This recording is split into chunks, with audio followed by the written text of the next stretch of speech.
Babbar magana, wato shugaban ƙasar Amurka Donald Trump ya bayyana cewa ya dakatar da shirye-shiryen gagarumin farmakin da ya shirin ƙaddamarwa wa ƙasar Iran a yau Talata, wanda a daren jiya ne dai aka ga shugaban ƙasar Amurka ya bayyana a wani bidiyo yana bayyana wannan jawabai cewa ya dakatar da kai wannan mummunan farmaki da ya shirin kai ma ƙasar Iran, wato a ci gaba da fafata yaƙi kenan a tsakanin ƙasashen guda uku, wanda ya dakata ne sakamakon saƙo da ya samu daga Crown Princess of Saudiyya da mahukuntan ƙasar Qatar da kuma UAE cewa ya dakatar da kai wannan hari. Suna ganin cewa da akwai yiwuwar ƙasar Iran ta amince da buƙatun ƙasar Amurka, amincewa da buƙatun da za su faranta wa ƙasar Amurka rai, ya yi musu daidai, babu buƙatar sai an ci gaba da wannan yaƙi, wanda shi ne dalilin da ya sa ya dakatar da kai wannan farmaki. Amma a cewarsa, da ba a yi masa wannan kira ba an dakatar da shi, to fa tabbas yau ƙasar Iran za ta tashi da munanan hare-hare daga ƙasar Amerika. Wato ma'ana ƙasar Amerika they are fully loaded, sun riga sun shirya, sun riga sun yi looking ɗin target, kawai hari za su fara ƙaddamarwa. Wato mahukuntan waɗannan manyan ƙasashe na Larabawa guda uku suka kira shi suka dakatar da shi. A don haka yanzu yana nan ya dakata da wannan kai farmaki, ba wai ina nufin ya dakata na dindindin ba, ya ce a tsagaita kar a kai wannan farmaki, a jira a ga yadda tattaunawar za ta kasance nan da kwanaki uku. Idan ba ta kasance ba, kawai a ƙaddamar da wannan hari da ya shirin cewa zai kai a ƙasar Iran. Wanda a ɓangaren ƙasar Iran kuwa tuni martani ya fito daga Katamal Anbiya, sun bayyana cewa su fa already a ɓangarensu su ma a shirye suke, kuma a wannan karo ƙasar Amurka da ƙawayenta da ilahirin ƙasashen Gabas ta Tsakiya za su yi mummunan da na sani na ci gaba da wannan yaƙi, domin a wannan karo fa abubuwan da za su biyo baya abubuwa ne na nadama, wanda suka bayyana cewa a kullum a rana idan aka fara wannan yaƙi a shirye suke su rinƙa harba makamai masu linzami kamar kimanin guda 100. Sannan a da suna kai hare-hare ne kawai akan base na Amurka da cibiyoyin jami'an tsaro, amma yanzu fa lamarin ba haka zai kasance ba. Kamar yadda ake ikirarin cewa za a yi devastating ɗin ƙasarsu, za a rusa musu civilization,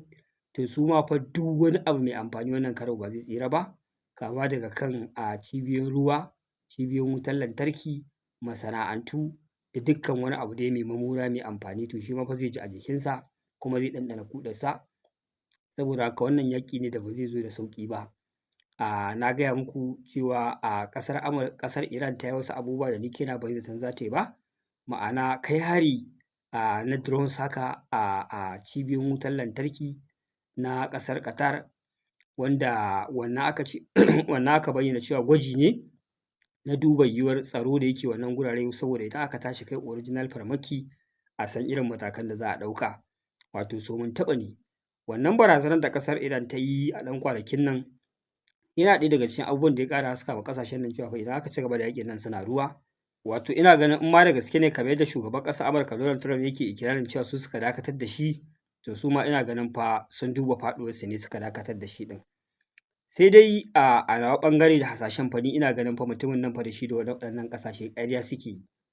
Babu wani magana an dakatar da shi. Ba fa wannan ba ne karo na farko irin wannan ƙarairayi suke faruwa. Jama'a kada ku manta wannan shi ne karo na 5 shugaban ƙasar Amurka na cin mummunan alwashin ƙaddamar da wani hari a kan ƙasar Iran,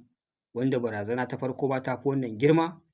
Barazana ta farko ya sanya rana ya sanya lokaci wanda awanni kaɗan suka rage aka ji ya janye kai wannan farmaki, wanda ya ce lokacin zai kai hari kan cibiyar wutar lantarki, gadoji da sauran abubuwa a ƙasar Iran, wanda aka ga al'ummar ƙasa sun fito sun kewaye waɗannan gurare suna jira a kawo wannan hare-hare, aka ce an dakata. Haka daga bisani ƙarshe-ƙarshen nan an zo an ƙaddamar da Operation Project Freedom, wanda aka ce za a yi amfani da jiragen yaƙi guda 100 da sojoji guda 15,000. Idan ka ji an kambama waɗannan sunaye wannan adadin sojoji da jiragen yaƙi kai kanka sai gabanka ya faɗi. Aka ce ai za a zo a buɗe Strait of Hormuz, za a share water mines da sauransu, za a zo a yi ma waɗannan jirage da suka maƙale sama da 1000 na al'umma hanya su wuce. wanda wannan operation ɗin ma sai da aka yi motsi, wato ma'ana aka turo jiragen yaƙi suka yo gaba da zummar fa gashi nan an fara, amma ƙasar Iran ba ta yi hesitation ba ta buɗe waɗannan jirage wuta, a ƙarshe dai aka ce an janye wannan operation bisa labarin cewa za a yi tattaunawa da za ta kawo ƙarshen wannan yaƙi. To aka dakatar da operation Project Freedom, shi ma bai yi nasara ba. Yanzu kuma sai gashi a daren Litinin shugaban ƙasar Amurka ya bayyana a bidiyo yana bayani filla-filla fa, ya riga ya shirya ciki da bai, ya ba da umarni wa dakaran rundunar sojan ƙasar Amurka da su ƙaddamar da mummunan farmaki kan ƙasar Iran, amma dai fa an dakatar da wannan hari bisa umarnin waɗannan ƙasashe guda uku. Yanzu wai ana nan za a tattauna, idan aka tattauna abin da ya biyo baya, in an yi nasara shi kenan, idan ba a yi nasara ba hari zai biyo baya. Wanda aka bayyana cewa wai ƙasar Iran ta amince da cewa ta yadda ba za ta mallaki makamin nukiliya ba, wai ta yadda ma za ta ba wa ƙasar Rasha tataccen uranium ɗinta da sauransu, wanda wai ɓarɓashin abin da Donald Trump ya samu labari kenan ya sa ya dakatar da wannan hari. Sai dai a iya ni labarin da nake samu na gaya muku daga ɓangaren dakarun sojin ƙasar Iran, su fa a nasu sanarwar da suka fitar shine cewa fa su san ma already sun riga ma sun shirya. A jira suke idan aka kuskura aka kai musu wannan farmaki, ƙasar Amurka za ta yi nadama, za ta yi da na sani na ƙaddamar da wannan hari. Domin duka ilahirin abubuwan da take ikirarin cewa tana so ta cimma a ƙasar Iran, to ita ma Iran ta shirya cimma waɗannan abubuwa a ƙasashen gabas tsakiya da ƙasar Yahudu da dai a wurare da dama da ita ma za ta ɗau fansa, wanda abubuwa ba za su yi daɗi ba. Kun san situation ɗin da ake ciki dai a duniya a yanzu, yadda abubuwa suka lalace suka yi tsada, komai ya ruɗe, babu wani abu da yake tafiya daidai duka a sakamakon wannan yaƙi, wanda ci gaba da wannan yaƙi kuma babbar barazana ce. Na gaya muku a cikin retaliation ɗin da ƙasar Iran ta ce za ta yi, ta ce tana so ta yi retaliation ɗin da sai ta sa shugaban ƙasar Amurka ya resigning, ya sauka daga kan kujerarsa sakamakon irin farmakin da za ta kai, wanda ba zai ma duniya daɗi ba, wato saboda irin consequences ɗin da zai biyo baya, har sai ta kai ga al'ummar ƙasar Amurka da mahukunta sun buƙaci fa shugaban ƙasar Amurka Donald Trump ya sauka daga kan kujerarsa saboda irin abin da zai janyo wa duniya. Kowa ya ga dai irin abin da yanzu ya faru. Yaƙi ne aka yi na kwanaki 60, amma a cikin kwanaki 60 ɗin nan babu wani abu da aka cimmawa. An yi dabaru, an yi hikinkimu, an yi amfani da fire power, amma ba a yi nasara ba. An yi amfani da naval blockade, wanda yanzu ma ni na daina jin labarin naval blockade, duk da dai da akwai shi ba wai sun cire ba ne, amma an daina maganar tasirin shi, wanda aka ji a kwanakin baya shugaban ƙasar Amurka yana ta kambama wani naval blockade ɗin, yana cewa kullum sai Iran ta yi asarar dala miliyan 500, yana ganin cewa ai ba zai ɗauke ta sati ɗaya ba, za ta zo kan teburin sulhu ta gurfana, tana neman a ɗaga mata ƙafa a cire shi. To yau dai gashi ma an wuce sati ɗayan, kuma ni na ma ji an daina ma maganar naval blockade kwata-kwata. Shin naval blockade ya daina effect ne akan ƙasar Iran? Bai daina ba ne, amma dai yanzu an daina tinƙaho da shi, an daina magana a kai. Allah iyaka dai dakarun sojojin ƙasar Amurka ne suke kan ruwa, suna ci gaba da gadinsa na iska, wanda bai amfanar a ƙasar Amurka da komai.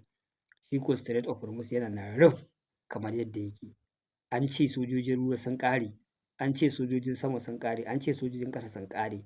an kasa buɗe Strait of Hormuz. Kuma kullum idan wani abu ya taso sai a ce gashi nan mun shirya da za mu shafe ƙasar Iran, amma yanzu saboda sun ce sun amince za su miƙa wuya mun fasa shafe su, bari mu jira a tattauna, idan sun miƙa wuyan shi kenan, idan ba su miƙa wuyan ba sai mu ɗauki mataki. Kuma yanzu ana nan bayan an gama wannan tattaunawa ba a cimma yarjejeniyar ba, sai ka ji an ƙara fito da wani sabon strategy, an fara wasu maganganu na daban. Wannan dai shi ne karo na farko da aka tada ƙura, aka yi tada jijiyoyin wuya, aka kai ruwa rana, tun bayan dawowar shugaban ƙasar Amurka Donald Trump daga ƙasar China, wanda ake sa ran cewa bayan dawowar shi daga ƙasar China abubuwa su daidaita. Sai dai bayan dawowar shi daga ƙasar China fa, a maimakon abubuwa su daidaita sai suka ƙara escalating. Kun san mafi akasari shi shugaban ƙasar Amurka, abin da na fahimta, bai da ra'ayi cikakke na kanshi. Sakamakon wasu abubuwan yana yi kamar zai yi daidai, amma sai masu ba da shawara, ko kuma ina jin ko ƙasar Yahudu ce, sai ta ƙi amincewa, ta ƙi ba shi haɗin kai, sai kaga abubuwa sun zo sun canza. Wanda ko lokacin da aka fara yaƙe-yaƙe, lokacin da wannan shugaba ya hau kan mulki, da adawa fa yake da kowane yaƙi da ake, yana zargin gwamnatin Joe Biden da ta gabata da haddasa yaƙe-yaƙe marasa ƙarshe, musamman yaƙin da aka yi a Rasha da Ukraine yana ta ƙorafi yana ganin cewa bai kamata a fara yaƙin nan ba, shi zai kawo ƙarshen wannan yaƙi. Haka zalika ma already a Middle East ya fara ɗauko hanyoyi na dakatar da ci gaba da yaƙin da ake ma a Gaza da sauransu, ba ma ga shiga yaƙi da ƙasar Iran ba. Amma kwatsam daga baya sai ga shi yau shi wannan shugaba da shi ne yake ƙyamar yaƙe-yaƙe, yanzu kuma shi ne kan gaba gurin tashin-tashina da haddasa chaos a faɗin duniya gabaki ɗaya, wanda ake ganin fa duka waɗannan abubuwa kamar ba shi ba ne asalin wanda yake jagorantar su, kamar akwai dai waɗanda su ne nan suke ruwa suke tsaki, suke ci gaba da tirsasawa waɗannan abubuwa suna faruwa, wanda kowa ya sani ƙashin bayan waɗannan fitattunu su ne ƙasar Yahudu. To ana ganin cewa bayan zuwan shi ƙasar China, tattaunawar da aka yi da yarjejeniyar da ya yi da China, yana dawowa abubuwa su daidaita, za a bi hanyar maslaha da sulhu yaƙi ya ƙare. Sai kuma ga shi an zo an fara jin irin waɗannan lissafe-lissafe na cewa fa yaƙi za mu ci gaba. Wato ma'ana dai ƙasar mutanen ta ƙara involving, ta ƙara shiga, ta ƙara fita, ta ƙara lalata komai da ake ganin zai iya daidaituwa a zauna lafiya. Mutane ba su fahimci makircin waɗannan mutanen ba ne. A duniyan nan su kaɗai ne suka ƙi yarda al'umma ta zauna lafiya. Idan ka cire ƙulle-ƙullensu da makirce-makircensu, ina jin rikicin duniya ma ya ƙare gabaki ɗaya. Dama a ina ne ake rikicin? A Gabas ta Tsakiya ne, wanda a yau da yaƙin Gabas ta Tsakiya zai tsaya, to duniyar Musulunci gabaki ɗaya za ta zauna lafiya, al'umma za su zauna lafiya. Amma ba za su bari ba, kullum ba su da aiki sai ƙirƙiro fitintunun da za a rinƙa rasa rayuka musamman a ɓangaren al'ummar musulmi, wanda wannan shi ne kaɗan daga cikin makircinsu da sharrinsu. Muna addu'ar Allah subhanahu wa ta'ala ya ɗaukaka addinin Musulunci da musulmai, ya karya zalunci da azzalumai. Jama'a wannan dai shi ne karo na 5 wannan gagarumar barazana da shugaban ƙasar Amurka Donald Trump ya yi na cewa zai ƙaddamar da gagarumin harin da zai kawo ƙarshen ƙasar Iran. A yanzu dai ya ce ana tattaunawa ka'in da na'in, kuma yana jiran result. Idan tattaunawa ba ta yi ba, kawai umarni zai bada a fara ƙaddamar da hari cikin ƙasar Iran. Shin hakan za ta faru ba za ta faru ba? Za mu zira ido mu ji menene zai biyo baya, domin akwai details da abubuwa da za su ƙara fitowa game da wannan ikirari da wannan barazana da shugaban ƙasar Amurka Donald Trump ya yi. Wassalamu alaikum warahmatullahi ta'ala wabarakatuh.